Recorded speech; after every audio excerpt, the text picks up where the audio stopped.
y'all, this is Tamika, the face behind Hey HR. Y'all, I am so excited to start a new series. And this series is aimed for small business owners, entrepreneurs, and side hustlers. You guys don't realize how much you could use HR, and I didn't realize how much you wanted HR until I started doing things where I'm before that audience. And now that I know that there's a need, I definitely want to serve you guys in the best way possible. So I'm so excited to start this series for you. This series is going to hit on primarily like hiring for small business owners and things of that nature. All things HR that I can think of for you guys, I'm going to just shove it out there. And I need you to give me feedback because I'm kind of going out on a limb by doing these videos. I'm not really, or wasn't intending to hit like business owners, but because you guys are requesting it, I definitely want to fulfill that need. So to keep it going and to let me know that I'm doing what you want me to do, then definitely give me some feedback. So the very first video of this series that we're going to talk about is questions that small business owners could ask interviewers. So whenever you're hiring for the first time, or you start hiring aggressively, or you're just adding to your team over time, these are some questions that you can continuously stay on. And I'm also going to give you some tips. So stay until the end so I can give you some tips that will help you with a particular role, things to not forget throughout your interviewing process. So if you guys want to know all about the questions to ask whenever you're a small business owner or entrepreneur and you're hiring your talent, then definitely keep watching.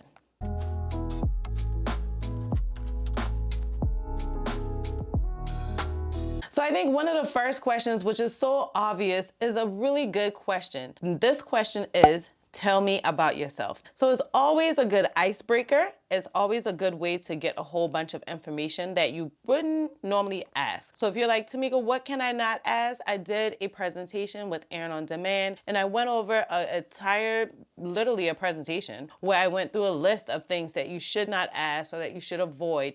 And so definitely check out this link after this video so you can kind of see some of those things that I hit on, because this video is going to be like a really small version of it because I'll do a series so that you can just grab whatever you need. But that's a full, like really detailed video that can give you some information to take back. I did a PowerPoint presentation there, so be prepared to do some screenshots. It's a really good resource for you to use. But when you ask someone to tell them about themselves, they're going to hit on perhaps their family life. They're going to hit on perhaps their religion. They're probably going to hit on a lot of personal things that you should not be asking. That's just not like legally okay to ask. And so just be prepared, because with that question, you will get like answers all over the place. Like people will either start hounding in on their career, or they'll start hounding in on their personal passion, or they'll start hounding in on their personal life. So be prepared for long answers.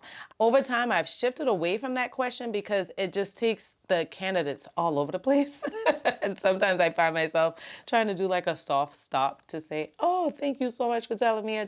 I'm super excited to hear about this or whatever. So I kind of ease out of that question. But now I just don't ask that question. I never know what I'm going to get back. So be prepared, because you're probably going to get answers all over the place. If it works for you, keep that question. If it doesn't, then I'm going to give you another question that you could shift to. The answers will still be long-winded, but it wouldn't be all over the place. And so my go-to question is, tell me how you fit for this role or how you fit for this position. Typically keeps the person focused on the interview.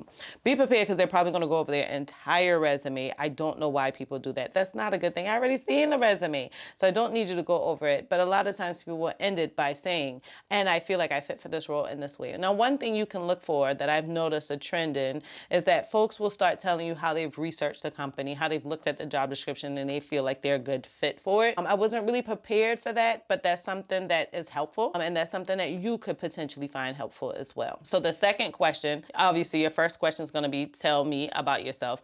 The next one is, tell me how you fit for this role. Now, a question that I've gravitated to that I realize is super duper helpful, because it tells me if the candidates researched the job, it tells me if they've researched the company, it tells me things that they're looking for that they probably wouldn't traditionally tell me in an interview. And so my next question that I always go to is, what attracted you to this position or this company or this role or this job? I always go to that. I can't say I use it every single time, because sometimes you're just going to get a really crisp and prepared and well articulated interviewee, and they're going to already put that information in there, or you'll see it through their answers. So I don't go to it every time, but it's definitely one that I go to when I'm trying to make sure that I'm getting a good culture fit, that I'm getting someone that's looking at the right things, that I'm getting someone that has the passion that drives the vision or the mission of my organization. Always a really good question to go to when you just let them dive into what attracted them. Was it the culture? Was it the website? Was it the job posting? Was it that they've heard about it? Was it the products that you sell? It could be all over the place. So I always like asking that question, and I highly suggest it for small business owners and entrepreneurs. Now, another question that I can go to that I think that small business owners and entrepreneurs should definitely go to is, tell me what attributes or what successes or what value you'll bring to this position or this organization. That's a time when folks should get comfortable in their skill. They should be comfortable in what they do. If you see arrogance, that tells you something. If you see confidence, that tells you another thing. And so it's always going to go in that direction. Sometimes you just see complete comfortability in their field. You can see someone that's truly dived into their niche. You can see someone that probably really has researched your organization and realized where they can bring you value because you're missing things in certain areas. So sometimes the answers to this question could come back to you as like constructive criticism. So be prepared, because when people give you feedback, if you hire that person or not, you should use that feedback. And people aren't saying it to like beat your company up. They're truly saying it because they want to let you know how they can help you propel to the next level. So I always like to ask that question. I think it's a really good question for small business owners and entrepreneurs. Now, another general question, because as you can see with all the questions that I've given you, they're pretty general, right? They're not really hitting on the job itself. It's really hitting into the candidate, their overall skills, their skill set, and how it fits for the company. So this is the last like general question that I think is amazing for small business owners and entrepreneurs. And this one is, what professional accomplishments are you most proud of? So that always kind of tells you big projects they've done, or how they've really brought a lot of money or return on an investment to the organization, or how they've really grown in their skills, or how they've seen the company grow, or how they've helped the company grow. And so that's a really good question, because people should start telling you a problem that existed, an action that they completed, and a result that came from their action. So if there's a problem, they really did some critical thinking skills, they really thought into it, they really did some research, and so they performed an action, and maybe that action didn't work, and so they critiqued that action and did multiple actions to get a good result for the organization. And so I always like when folks tell me that. Another thing is, it can always tell you how they've grown in their career. What are they most proud of? What have they worked on really hard? So that is just a really good question. Again, I did a big presentation on hiring your first employee for the eBrand Club, and it's definitely publicly available. Again, I'll put it here. It's in my playlist for entrepreneurs, but it's definitely tagged at the end of this video as well, so you guys can kind of see the things that I went over in full detail. It's so helpful. I really put a lot of work into that because I wanted to bring the best value to everyone. I wanted to make sure that it felt like you guys were getting like free HR consulting services, so definitely use it to your advantage. Now, there are some things that I want you to not forget. So those are great questions. We already went over questions. We already went over a resource, told you how to just go ahead and watch that video. But I want to definitely tell you some action items or some important things that you should not forget. Don't forget to hit on questions where you may have been confused in their resume. Maybe you've seen a gap of employment. You wonder where did that gap exist? Maybe you've seen a pivot in their career and you want to know what made them make that pivot, or that they're pivoting back to something they started and they did a different job in between. Now they're coming back to what they originally know. So it's always a really good thing to just kind of hit on any areas in the resume that may have confused you. I always suggest that you get this done in a screening where you have someone do a quick phone call with someone. So maybe they live far away from your office. You require that they come into the office. And so that's a good time to just pick up the phone and say, hey, we're located here. I see that you live here. Tell me how this is going to work for you. But if you don't get an opportunity to do that, or you forget some questions, always good to go back to that resume, look at it before the interview, and just hit on some things that you're like, hey, I want to clarify these things, or can you tell me more about this? So don't forget to do that. Another thing that you don't want to forget to do is to get their compensation expectations. Yeah, you already have an idea of what you want to pay, but you might have someone that has a lower expectation or someone that has a really high expectation. And so you want to definitely do your market research to make sure that you're giving an equitable salary. And you want to make sure that that range that you are prepared to give is one that meets their requirements. You don't want someone who has a super high expectation and you go through all of these interviews, get to the end, and then you guys just can't agree on money. You definitely don't want to get someone who's super low, and now you give away a whole bunch of money that you probably could have saved and given back to them in a different way. And so go ahead, knock it out early. I don't think it's a bad idea to knock that out in like your first interview. If you're only doing one interview, then definitely knock that out in an interview. If you're doing multiple interviews, knock it out early on. You can use that as a way to make your candidate pool smaller. So always just hit on compensation. It's a sticky situation, but it definitely helps in the end. It saves you a lot of work. So hit on that. Another thing that I've learned to ask early on that I think truly is helpful is always asking the candidate if they have a notice period and how long that notice period is. So some companies do have like the traditional 2 weeks, but some companies do require a month. You always want to kind of help that with you filling this gap so that when you get to the smaller candidate pool, you can look and see, well, who can get in here faster, or who do I need to prepare for later? Maybe I want someone that can start later so that I can prepare a true training and onboarding for them.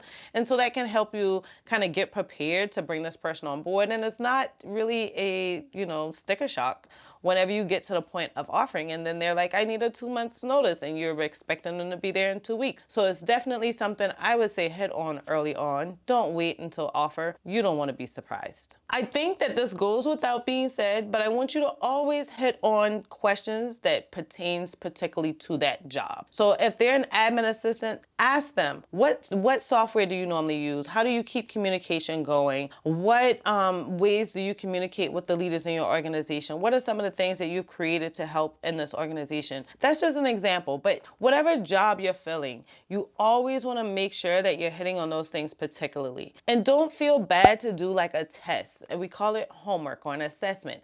If you have someone that you want them to be your virtual assistant, you want them to create emails, you want them to maybe edit videos, you want them to maybe create a newsletter, then you definitely want to give them a small sample of a homework assignment and let them just create whatever. Give a quick turnaround because you traditionally want to make sure that they're doing it themselves. I never give homework on the weekend. I primarily give it Monday through Wednesday, and I give a 48-hour turnaround, so I have it within a week. I make sure that that homework is not too overwhelming so that they can get it done quickly. But if it's a skill that you really know that you want to make sure someone knows how to do this, don't rely just on a resume. It's so common now that people are sending assessments and homework assignments, so you do it as well. Now, I will highly suggest doing that when you get to the lower part of your applicant pool. So when you've already went through 100 applicants and you've dwindled it down to 5 people, only give it to the people that you know you'll potentially do a job offer to. Don't give a homework assignment to everyone. You'll be checking homework all day, or you may lose some. Now, lastly, I think we all forget about this, and this is just so important.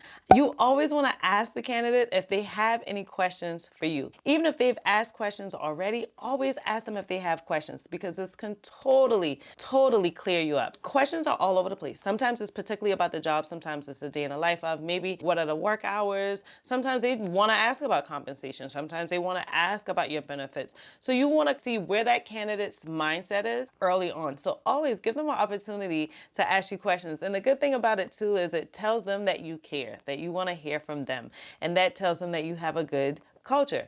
Don't forget to ask the candidate, do they have any questions for you? So guys, like I told y'all, this is the very first video of a series of videos for small business owners and entrepreneurs and potentially side hustlers who are looking to grow their team or need HR resources at their organization. And so use me as that resource.